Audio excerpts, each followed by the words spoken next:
Bien, bienvenidos mis queridos hermanos y hermanas a nuestro estudio para el día de hoy, día martes, donde seguimos meditando sobre la victoria final, Cristo venciendo a la muerte y cómo nosotros como cristianos, cómo nosotros como luteranos, contemplamos la muerte y el funeral de un cristiano. Entonces, la semana pasada tuvimos una discusión sobre la muerte y hablamos sobre que la consecuencia de la muerte es la caída en pecado.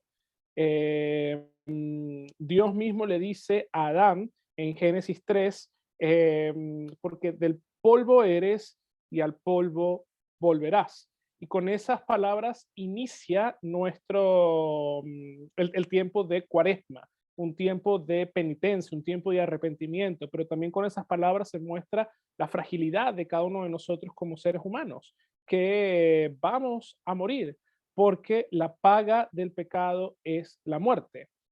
Pero también estuvimos hablando que junto con vamos a decir así, con la muerte, Dios da promesa y da una promesa de salvación. Y esta promesa de salvación se cumple con la llegada de la vida misma, Cristo Jesús. Él mismo ha dicho, yo soy la resurrección y la vida.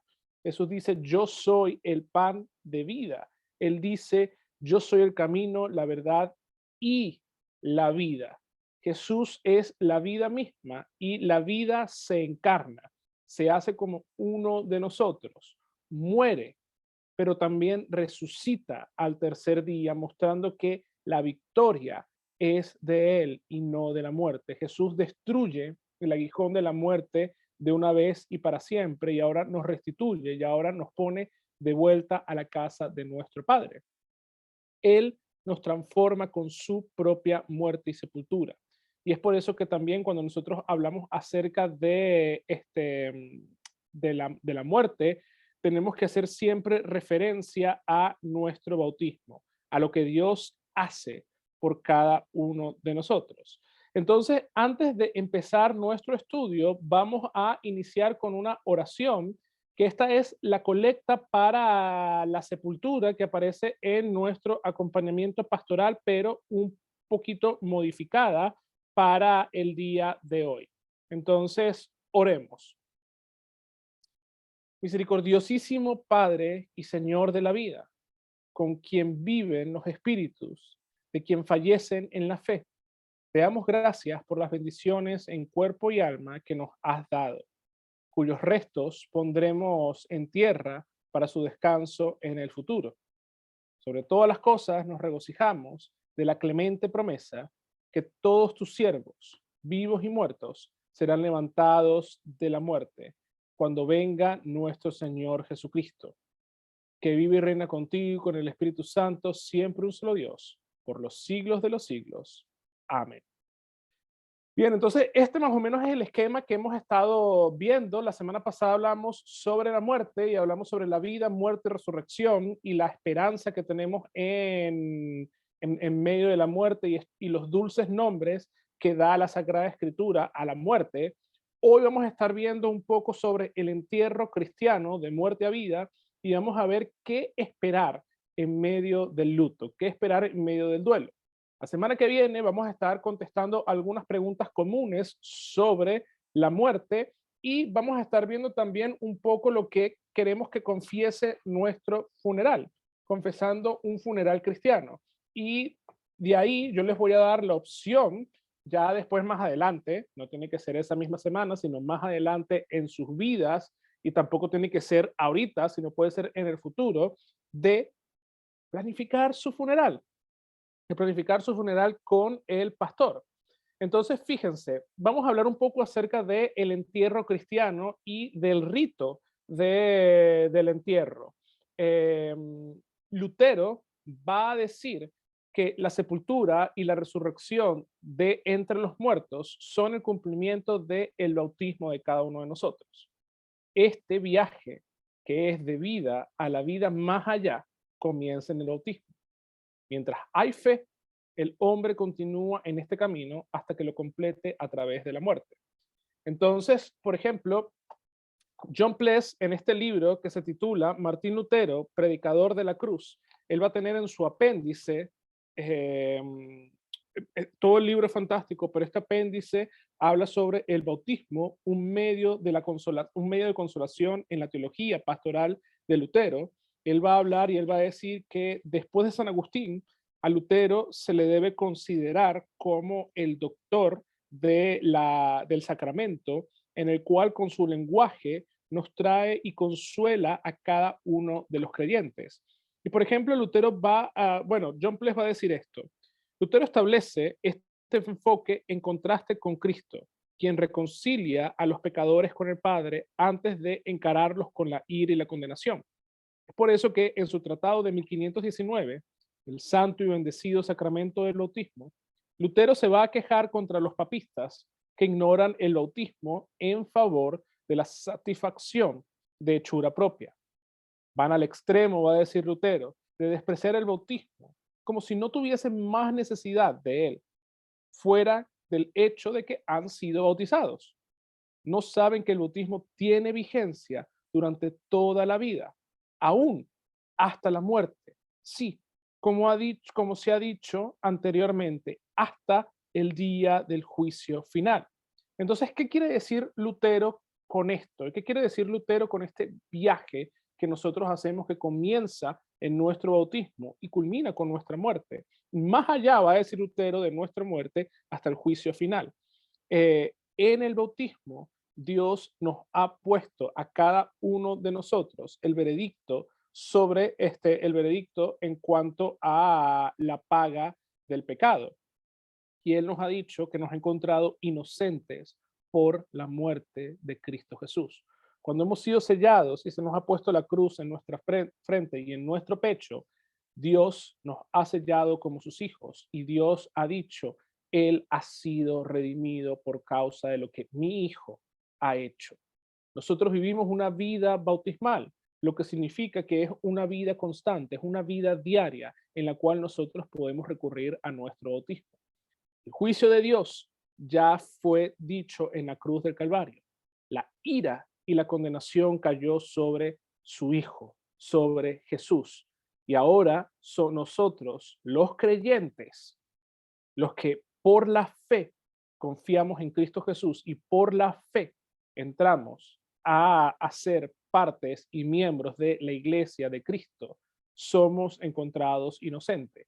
El juicio final, del cual nosotros confesamos y del cual nos hablan las escrituras, simplemente va a ser una ratificación de nuestra fe bautismal. Simplemente va a ser una ratificación del juicio que Dios ha hecho y ha cargado sobre su Hijo Cristo Jesús para darnos vida en su nombre. Entonces, los ritos funerarios en sí mismos son una especie de viaje que comienza desde el lecho de muerte y conduce a la funeraria y a la iglesia y finaliza en el cementerio. Siguen al creyente cuando salen de este mundo con Cristo a través de la muerte y la vida. Entonces nosotros como iglesia luterana, por ejemplo, los pastores tenemos este pequeño librito negrito que se llama acompañamiento pastoral o la agenda pastoral. Aquí uno tiene ritos específicos, ritos especiales como el rito del santo bautismo, como el rito del matrimonio, como el rito de ordenación e instalación, y también hay diversos ritos a la hora de la muerte. Y yo sé que quizás aquí en España es un poco distinto. En España es bastante rápido toda esta situación de los funerales, pero por ejemplo, aquí nosotros tenemos un rito, por ejemplo, para encomendar a los moribundos. Luego tenemos un rito para consolar a los deudos. Luego tenemos un rito para recibir al difunto en el templo. Luego tenemos el servicio fúnebre en sí. Luego tenemos el rito de sepultura y también tenemos el rito de sepultura para un niño que ha nacido muerto o un niño que murió y no pudo ser bautizado. Aparte de esto, los pastores también contamos con esto que se llama el ritual cristiano. Y el ritual cristiano también tiene estos diversos ritos. Más que todo, estos dos libros son traducciones y este más que todo es una traducción de la agenda pastoral del Sínodo de Missouri. Entonces, sabiendo que en los Estados Unidos los ritos o los servicios fúnebres pueden durar más de una semana, por ejemplo, yo me acuerdo cuando no era tan pequeño, pero era joven, esta cantante famosa cubana, Celia Cruz, murió. Fue casi una semana entera de celebraciones y de ritos y cosas semejantes para su entierro. También, por ejemplo, cuando el Papa murió recientemente, hubo ciertos días, no fue tan rápido, tampoco fue una semana, fueron como unos 3 o 4 días hasta su entierro. Y por ejemplo, una de las cosas que a mí me encanta del ritual pastoral o de este ritual cristiano es cuando se está toda esta parte de la muerte de los enfermos. Una de las rúbricas que dice aquí es que cuando la persona muere, que antes de hacer cualquier tipo de cosa, se espere se avise enseguida al ministro, se avise enseguida al pastor y no debe hacerse ningún arreglo antes del entierro sin consultar con él. Y esto es también por un tema, aparte de que la gente que está pasando por estas situaciones, es difícil también preparar todo esto de el entierro y del funeral y todo lo demás. Los pastores estamos ahí para el cuidado pastoral de la cuna a la tumba. Todo este cuidado de almas, todo este Seelsorger se hace de cuna a tumba y estamos ahí para ayudar a cada uno de los hermanos en este viaje. Y vamos a ver más adelante que el rito fúnebre no es solamente para los vivos, sino también es para la persona que está siendo enterrada. También es para esa persona que ha muerto en la fe en Cristo Jesús. Y aquí estamos hablando, mis queridos hermanos, y voy a hacer énfasis en esto, estamos hablando de funerales y, como les dije, estamos contemplando la muerte y el funeral de los cristianos, de los creyentes, de aquellos que han muerto en la fe en Cristo Jesús. Y Romanos 6 nos va a decir, ¿no sabéis que todos los que hemos sido bautizados en Cristo Jesús, hemos sido bautizados en su muerte? Porque somos sepultados juntamente con él para muerte, por el bautismo, a fin de que, como Cristo resucitó entre los muertos, por la gloria del Padre, así también nosotros andemos en vida nueva. Esto es lo que nos habla el apóstol San Pablo, y esta es la conexión que hace San Pablo con nuestro bautismo. El bautismo nos conecta a la muerte, a la sepultura, pero también a la resurrección con nuestro Señor Cristo Jesús. Y el rito de bautismo, el rito de sepultura es casi similar o estos ritos fúnebres son casi similares a cualquier otro rito que nosotros tenemos. Por ejemplo, todo rito cristiano empieza con la invocación, la presencia de Dios Trino en medio de nosotros. Un distintivo del rito fúnebre es este recuerdo del bautismo.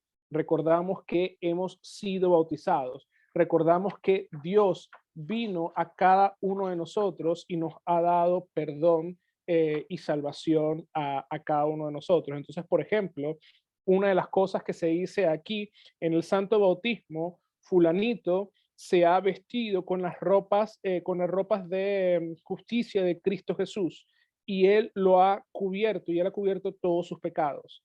San Pablo dice que aquellos que hemos sido bautizados con Cristo Jesús, estamos bautizados también con su muerte. Entonces, después se va a estar hablando acerca de que aquella persona que va a ser enterrada también ha sido bautizado y ha muerto en la fe en Cristo Jesús. Ahora está en la gloria del Padre, esperando la segunda venida de Cristo con voz de mando para llevarnos a su reino eterno. Luego de eso, tenemos el introito y los salmos penitenciales, y vamos a tener el Kyrie, y toda esta sección, introito y Kyrie, vamos a ver también esta tensión y este énfasis entre un rito penitencial, un rito de arrepentimiento, un rito en el cual reconocemos que somos pecadores y, como te ha dicho, la paga del pecado es la muerte en la persona que está muerta, en la persona que está ahí siendo velada, que ya va a ser enterrada. Ahí uno puede ver la dura ley que nos cae a cada uno de nosotros, hombres pecadores, la muerte física. Pero también vamos a ver cómo esta tensión entre las cosas penitenciales se va a resolver con el Evangelio y con la resurrección. Entonces vamos a tener la liturgia de la palabra, donde vamos a tener textos bíblicos que nos van a apuntar a la esperanza y a la fe en nuestro Señor Cristo Jesús, en el rito fúnebre. Cuando estoy hablando de ritos fúnebres, estoy hablando en las funerarias, en los tanatorios o en las iglesias. Vamos a ver que se puede confesar también en este liturgia de la palabra el credo apostólico, que es el credo bautismal. Y vamos a ver, por ejemplo, también en esta liturgia de la palabra, cómo las lecturas y los himnos van a sentar vamos a decir así, la forma en las cuales los cristianos también confían y esperan. Porque aquí he escuchado, yo no he estado en un rito de fúnebre aquí en España, pero he escuchado, ya varias personas me lo han dicho, que no es muy común, por ejemplo, que se cante aquí. Pero vemos que, porque mucha gente también dice, bueno, es un servicio fúnebre, la gente está triste y eso puede cambiar el ambiente, la gente puede pensar que uno está en una celebración y en realidad sí y no. Uno está triste por la pérdida física, pero también uno está en una celebración sabiendo que esta persona que ha muerto, que ha fallecido, ahora está con nuestro Señor Cristo Jesús, que la muerte no tiene ningún poder sobre cada uno de nosotros y que en el día final nos vamos a encontrar nuevamente con todos los creyentes que han muerto en la fe. Aquí en esta parte de la liturgia de la palabra tenemos también lo que es el sermón, la predicación, y hay algo que se llama elogios o el obituario, donde se habla vamos a decir así, de la persona que ha fallecido, pero que hay una diferencia entre los obituarios o los elogios de un no creyente y de un creyente. El del no creyente se hace énfasis en la persona. Y por ejemplo, pasa que fulanito pudo ser la persona más mala del mundo, pero en el momento de la muerte, cuando se está haciendo los elogios, era la persona más buena y bondadosa. Y el hermanito era lo mejor del mundo. Pero vemos que cuando un cristiano está haciendo esto, cuando en la iglesia se está haciendo y se está hablando en cuanto a esto, se habla acerca de la vida cristiana de esta persona. Entonces, por ejemplo, que siempre es necesario en las iglesias tener un libro donde te indique la fecha de bautismo, la fecha de confirmación, y una de las cosas que a mí me gusta y que yo he empezado, que es parte de mi práctica, eh, que hasta ahora solamente he bautizado a 4 bebés, es, por ejemplo, dar un versículo bíblico significativo a estos niños o a estas personas que se han bautizado para que este versículo bíblico los acompañe el resto de su vida. A veces hablo con los padres o con los padrinos para que puedan escoger un versículo bíblico que pueda acompañar a este niño en el transcurso de su vida cristiana. También en la confirmación está la costumbre de entregar un versículo bíblico. Yo lo hago en ambas, tanto en el bautismo como en la confirmación. Pero aún cuando se puede predicar de textos o de los textos ya predeterminados en los ritos de sepultura, sería muy bueno que uno pudiera, por ejemplo, predicar acerca de este versículo que ha acompañado a esta persona desde la cuna hasta la tumba, o desde el momento de la confirmación de su fe bautismal hasta su sepultura. Entonces, seguido, este rito nos trae unas oraciones que las vamos a estar leyendo en un rato, bendiciendo la tumba y bendiciendo el cuerpo también de la persona que va a ser enterrada. Y mi parte favorita, y quizás sonará como, pero mi parte favorita en todo el rito fúnebre y en especial en el rito de sepultura es el Nunc Dimittis. Es cuando, y para mí tiene más énfasis cuando se canta que cuando se dice, pero ambas está correcta porque es la palabra de Dios.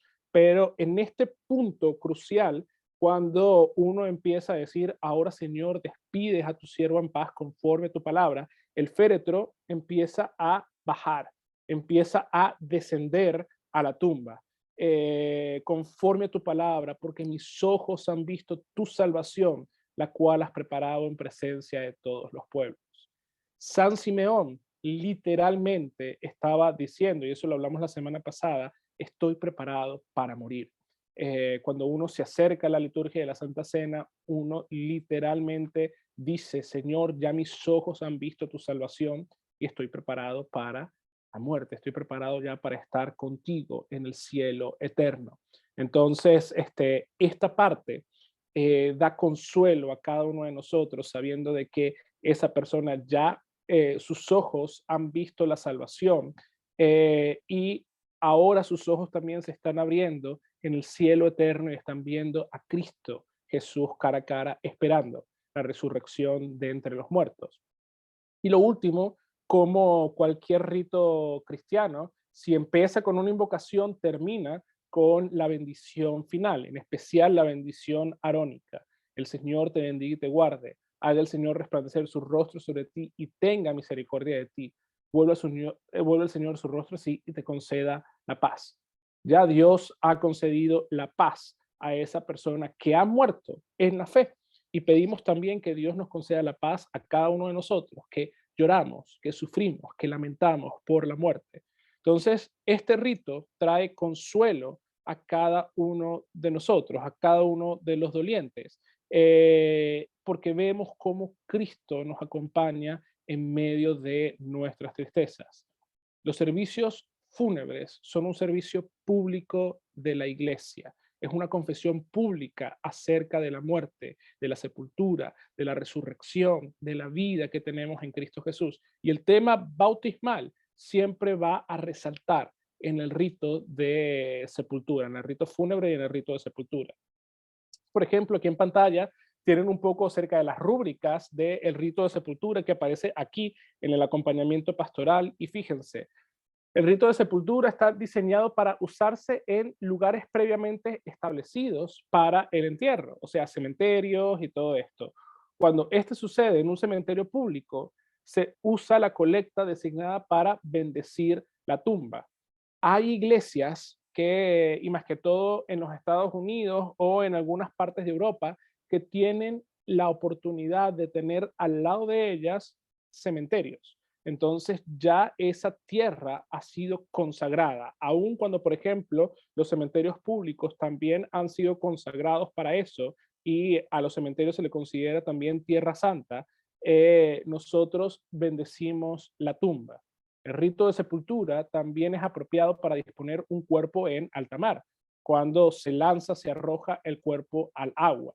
En caso de cremación, y el tema de la cremación lo vamos a ver la semana que viene, en caso de la cremación, la ceniza debe ser enterrada o depositadas en un cementerio. Entre los cristianos no se recomienda la práctica de desparramar las cenizas del difunto y en especial yo también pondría aquí dos más. No solamente de desparramar, sino también de dejarlas en una especie de altar o enfrente de la mesa para que la persona coma con nosotros en todo momento, o esta división que se hace para que, bueno, todos los hijos o cada una de las personas tenga un poquito de esa persona. No, hay que tratar el cuerpo con dignidad y hay que tratar las cenizas con dignidad y tienen que ser enterradas o depositadas en los nichos estos que están en el cementerio. Las circunstancias requieren que el entierro tenga lugar las circunstancias requieren que el entierro que tenga un lugar con posteridad considerable al servicio funeral. El rito de sepultura también incluye un sermón después de las lecturas de la escritura y también se puede confesar el credo apostólico. Esto quizás no funcione en España porque sabemos que en menos de 24 horas o en 24 horas ya el cuerpo ya la persona que ha fallecido es enterrada. Cuando sea posible una procesión al lugar del entierro, ella debe formarse con el servicio, como en el servicio funeral, encabezado siempre por la cruz. Por lo menos el pastor va adelante del ataúd y los deudos hasta el lugar del entierro. El pastor también, y me gusta esta rúbrica, puede permanecer al lado del ataúd o del sepulcro hasta que todos los deudos hayan partido, como señal de la eterna presencia de Cristo con los difuntos. Cristo está con nosotros y Cristo acompaña a todas esas personas del valle de sombra y de muerte a estos verdes y ricos pastos. En caso de que el difunto haya sido miembro de la Fuerza Armada, honores militares se llevan a cabo. Y también cuando se usa arena y tierra, que vamos a ver esto en el rito, nunca debe echarse directo a la bandera nacional. Debe descubrirse la cabecera del ataúd para su aplicación y después la bandera se vuelve a acomodar. Entonces, estas rúbricas son un poco americanas también, pero funcionan para organizar nuestros oficios, nuestros servicios fúnebres. Y fíjense, aquí les muestro lo que son las oraciones o las bendiciones. La primera es la bendición como del sepulcro o la encomendación a ese cuerpo que está tomado de dos textos. Génesis 3:19, cuando Dios dice del polvo eres y al polvo volverás, y Filipenses 3:21, cuando se habla acerca de la esperanza que tenemos en Cristo Jesús de muerte a vida. Entonces, por ejemplo, ahora encomendamos el cuerpo de nuestro hermano fulanito a la tierra o a este lugar de descanso. Tierra a la tierra, ceniza a ceniza, polvo al polvo, y ahí se hace la señal de la cruz marcada con tierra en la esperanza segura de la resurrección para la vida eterna por medio de nuestro Señor Jesucristo, que cambiará nuestro cuerpo mortal para que sea como su cuerpo glorioso, por el poder que permite someter bajo sus pies todas las cosas. Luego, el pastor pone su mano sobre la cabecera y aquí va a venir la bendición al cuerpo. ¿Por qué se bendice el cuerpo? Porque tenemos respeto a la carne humana. ¿Por qué? Porque es creación de Dios. Porque Cristo mismo ha asumido nuestra carne para redimirla. Cristo mismo fue sepultado. Cristo mismo resucitó al tercer día. Entonces respetamos la creación de Dios y pedimos que Dios santifique ese cuerpo que va a ser sepultado y que en el día final se va a levantar de entre los muertos. Entonces dice que Dios Padre que creó este cuerpo, Dios Hijo que mediante la sangre redimió este cuerpo y Dios Espíritu Santo que mediante el santo bautismo santificó este cuerpo para que sea su templo, guarde estos restos hasta el día de la resurrección de la carne. Este rito muestra y confiesa lo que nosotros como cristianos, lo que las escrituras nos hablan acerca de la muerte y acerca de la importancia del cuerpo. Entonces, y ya el rito termina, ya después del nunc dimittis y que se ha sepultado a la persona, termina con un guiño a el servicio de resurrección, de la Pascua, el Jesús victorioso, el Christos invictus. Aleluya, Cristo ha resucitado, ciertamente Él ha resucitado, aleluya. Y luego se envía en paz a todas las personas, esta paz que sobrepasa todo entendimiento humano, esta paz que aún en medio del dolor sabemos que Cristo está con nosotros. Y terminamos con esta bendición arónica. Vemos cómo Dios nos concede, ya ha concedido, como dije, ya ha concedido la paz a esta persona que ha fallecido y ahora pedimos que conceda la paz a cada uno de los deudos. Entonces, fíjense que el servicio funerario que ahorita lo pasamos muy a vuelo de pájaro, pero confiesa lo que Cristo ha hecho por nosotros. Y en realidad, cuando uno puede tomarse el tiempo para escoger textos de las escrituras que son adecuados o himnos que pueden apoyar a cada una de aquellas personas que está sufriendo por la pérdida, es algo que nos puede ayudar a confesar y a ver a nuestro Señor Jesucristo. Hay muchos himnos hermosos en nuestros himnarios que podemos pedir y podemos cantar durante ese tiempo y vemos cómo nuestro Señor nos fortalece a cada uno de nosotros. Entonces, Wolf Miller en su libro va a decir, hay una última cosa que decir sobre el entierro cristiano. A menudo se escucha, los funerales son para los vivos, no para los muertos. Ciertamente el servicio es para los vivos, pero ¿por qué dejar fuera a los muertos? Los vivos escuchan la palabra de Dios y son consolados en medio de su dolor, pero el acto de la sepultura cristiana es para los muertos. Es un regalo del amor de la familia y de la iglesia que están dando a los muertos. Y él en este librito muy corto va a tener una analogía hermosa que me gustó mucho. Y él, por ejemplo, va a decir, alguna vez, y sé que aquí hay algunas que son madres, y él va a decir, ¿alguna vez has visto a una madre amorosa acostar a su hijo dormido en la cama? Hay tal cuidado y tal ternura en todas las acciones que la madre realiza. Lo tiene en sus hombros, lo lleva con cuidado a la cama y lo pone en su cama y en su cunita para que no se despierte. Luego lo arropa, lo besa en la frente.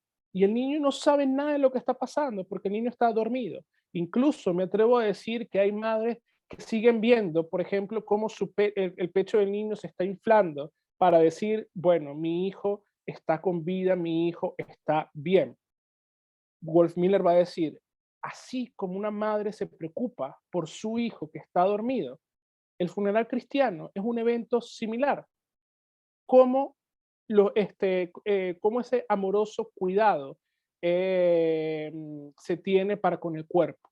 Se arropa, se viste con dignidad, se espera, se lleva a ese lugar donde va a pasar este largo sueño.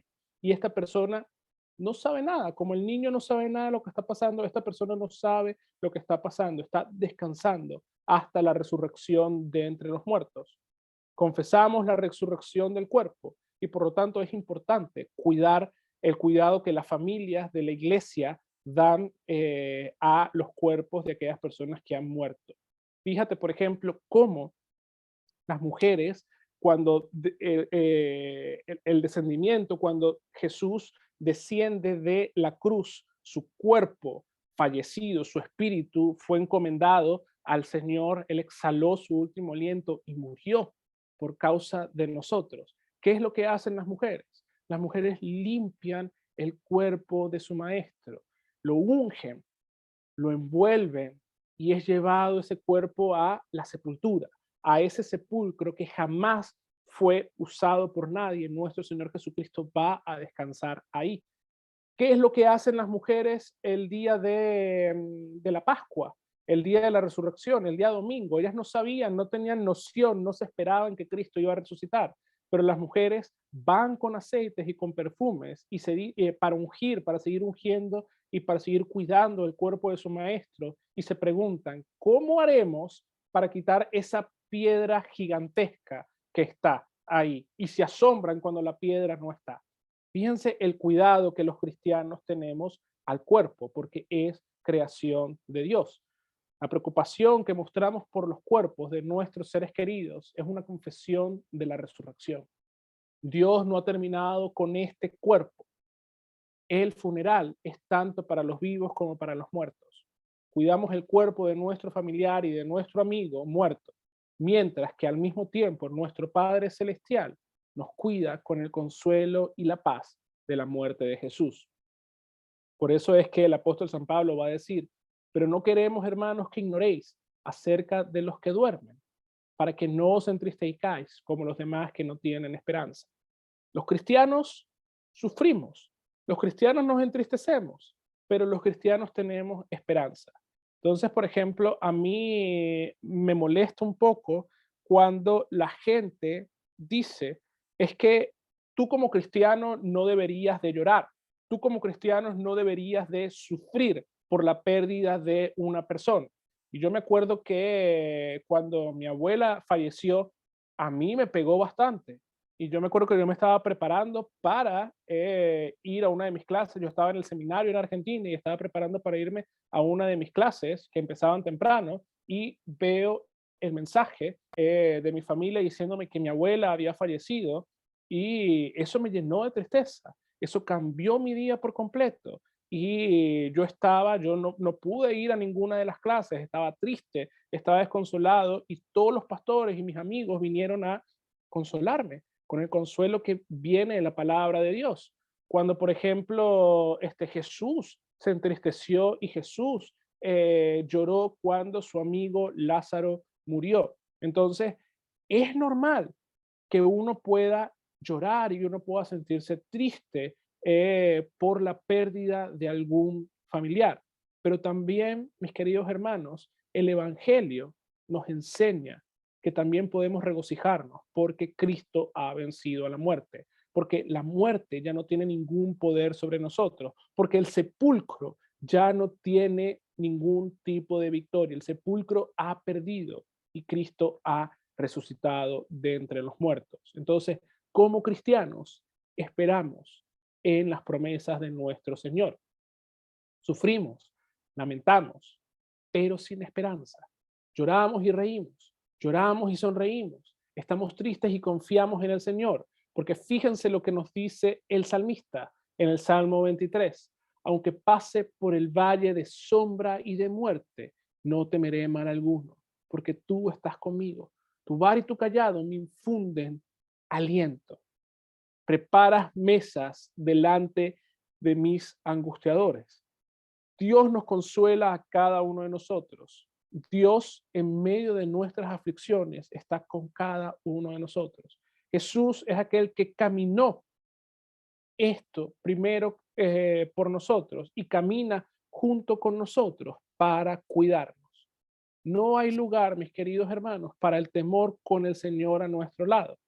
Entonces, cuando pasamos por este valle de sombra y de muerte, sabemos que no vamos a quedar en este valle de sombra y de muerte. Nuestro buen pastor nos acompaña y nos va a llevar a esos verdes pastos. El duelo, el luto, trae consigo diversas oleadas de emociones en cada uno de nosotros. Somos afligidos, pero nuestro buen pastor está en medio de nosotros, en medio de nuestras luchas. Y por ejemplo, hay cosas que como cristianos y como seres humanos tenemos que esperar. Y hay 5 cosas que Wolf Miller va a decir en su libro que necesitamos esperar. Lo primero es esperar el impacto, pero también la aceptación. La noticia de la muerte de un ser querido es perturbadora y te desorienta. Tú estás como, ¿qué pasó? ¿Cómo puede ser esto? Esto no puede ser verdad. Todo cambia de un momento para otro.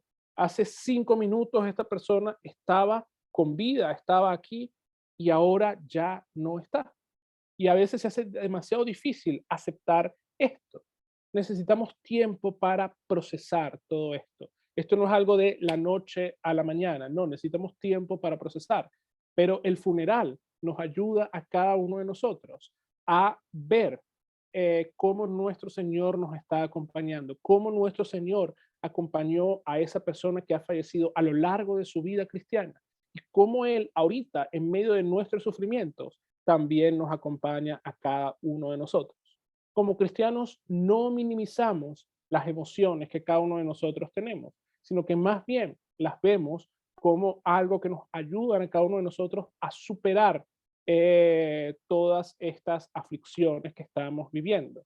Entonces, necesitamos también a veces un oído para que nos escuchen. Necesitamos a veces, quizás hay veces en donde no necesitamos que alguien venga y nos hable, sino más bien necesitamos a alguien que nos escuche, y podemos prestar nuestro oído a estas personas que están padeciendo dolor en ese momento. También necesitamos esperar la tristeza, pero también la alegría. La muerte es triste y los funerales son tristes. Ya después del funeral, la casa vacía, eh, los lugares o las cosas que uno hacía ya no se pueden hacer, las vacaciones, ya no vamos a tener vacaciones con nuestros seres queridos, o los aniversarios o los cumpleaños, no los vamos a poder vivir con esta persona. Hay un dolor persistente que sigue a la muerte y ese dolor nosotros le llamamos luto. Y Jesús mismo sintió tristeza cuando Lázaro murió. Jesús mismo lloró por su amigo Lázaro. Jesús mismo sintió todo esto. Y vemos que a veces el diablo va a querer primero tentarnos a decir, no podemos estar tristes, y lo que hace es que nosotros retengamos todas esas emociones dentro de nosotros, o también va a usar esas emociones para ponernos en un abismo y empujarnos a cada uno de nosotros a la más a cosas oscuras en nuestra vida y debilitar y quebrar nuestra fe. Y es en medio de la tristeza y es en medio del dolor donde nosotros como cristianos necesitamos reconocer que primero tenemos no solamente el buen pastor que es Cristo Jesús, sino que tenemos pastores a nuestra disposición para hablar con ellos, para esta cura de almas. Tenemos también la consolación mutua entre los hermanos. Tenemos hermanos en la fe que pueden estar ahí para nosotros y ayudarnos en medio de todas estas dificultades. Entonces, es necesario vivir la tristeza, pero también confiar y alegrarnos en que tenemos vida por el nombre de Cristo Jesús. Tenemos vida eterna por causa de Cristo. Otra cosa que necesitamos esperar es ira, frustración, pero también confianza. A menudo la muerte nos hace cuestionarnos lo que está pasando a nuestro alrededor, e incluso nos hace cuestionar nuestra fe. A veces uno puede decir, pero ¿por qué Dios permitió lo que permitió? ¿Por qué Dios se llevó a esta persona? ¿Por qué Dios hizo que esta persona sufriera? ¿Por qué Dios, eh, si dice que nos ama a cada uno de nosotros, no mantuvo viva a tal o cual persona? Y es en medio de la agonía, del dolor, de los sufrimientos, de la muerte, donde a veces uno siente que Dios está lejos de cada uno de nosotros, o que Dios está enojado con nosotros y por eso es que esta persona está sufriendo lo que está sufriendo. No, la paga del pecado es la muerte, pero tenemos esperanza en Cristo Jesús. Entonces, en medio de la muerte, nosotros como cristianos también necesitamos reconocer que no podemos saber todas las respuestas. Sé que hay gente, y quizás muchos de los que están aquí necesitan saber todas las respuestas, pero a veces no hay respuesta a nuestras preguntas. Y cuando uno se empieza a preguntar el por qué, el por qué, el por qué, y empieza a cuestionar a Dios, uno necesita refrenar esas preguntas y confiar en la voluntad de Dios. Job se hizo preguntas y Job preguntó muchas veces el por qué de las cosas y Dios jamás le contestó el por qué él tuvo que sufrir todas las cosas que sufrió. Pero vemos cómo Job fue bendecido por el Señor al final de su vida, pero también Job es aquella persona que su fe fue fortalecida y él pudo decir, yo sé que mi Redentor vive y aún cuando mi cuerpo se pudra, aún cuando todo mi cuerpo empiece a decaer, yo sé que mis ojos verán cara a cara a mi Señor. Job vivió el impacto de todo esto, la tristeza, la ira, la frustración, pero siempre confió en su Señor. También tenemos que esperar arrepentimiento y perdón. ¿Qué quiere decir esto? A veces, en medio de la muerte, uno se va a cuestionar ciertas cosas. Desearía haberle dicho tal o cual cosa a esta persona, desearía no haberme peleado con esta persona, desearía haber aprovechado más el tiempo con esta persona. A veces ni siquiera buscaba compartir con él, pero ahora que está muerto, uno empieza con, con todos estos sentimientos de arrepentimiento, con todos estos remordimientos. Es en medio de eso que uno tiene que, y es en medio del dolor donde uno también tiene que pedir perdón al Señor. Los pecados que nosotros hemos cometido contra nuestros familiares, contra nuestros amigos, tenemos que recordar que son pecados que también Cristo cargó en la cruz, que Cristo murió por esos pecados y que su sangre cubre todos esos pecados. También hay que esperar soledad y confort. La muerte trae todos estos sentimientos de vacío. A medida que pasan los días, los meses, los años, vemos la casa vacía, vemos el lado de la cama vacío, vemos que los aniversarios ahora los estamos atravesando solos, vemos múltiples cosas que antes hacíamos con nuestras parejas o con nuestros amigos o con nuestros hijos y ya no lo podemos hacer. Pero es en medio de esa soledad que uno tiene que recordar que Cristo está con nosotros, que Él ha prometido y que Él ha dicho que nunca nos dejará ni nos desamparará. Él ha prometido estar todos los días con nosotros hasta el fin del mundo. Y como cristianos tenemos una inmensa compañía con los demás creyentes. Tenemos una familia gigantesca en la cual nosotros podemos ir y soportar los unos a los otros las cargas. Entonces, finalmente, tenemos la promesa de que volveremos a ver a nuestros seres queridos. Ellos están con Jesús ahora y pronto estaremos nosotros con Él. Lo mejor está por venir, mis queridos hermanos. Las Escrituras siempre nos presentan la esperanza segura y certeza en la resurrección de la carne y la vida eterna. El último día, el Señor pondrá fin a la muerte, enjugará toda lágrima de nuestros ojos. Pronto llegará un tiempo en que cesará el luto y el llanto, en que la muerte misma llegará a su fin, en que la alegría no tendrá interrupción. Nuestros ojos, llenos de lágrima, permanecen fijos en la cruz de nuestro Señor y nuestros corazones anhelan ese gran día en el cual podamos decir, ven Señor Jesús, ven pronto. Entonces, el duelo, el luto, no tiene un límite de tiempo. Lo único es que uno no puede quedarse sumergido en eso, haciéndose la víctima. Uno tiene que levantar también la cabeza y ver la cruz de nuestro Señor Jesucristo y encontrar consuelo en la resurrección de nuestro Señor Jesucristo, recordando que Él ha vencido a la muerte, que la muerte ya no tiene ningún poder sobre cada uno de nosotros y que el día final Él nos va a levantar a cada uno de nosotros de entre los muertos.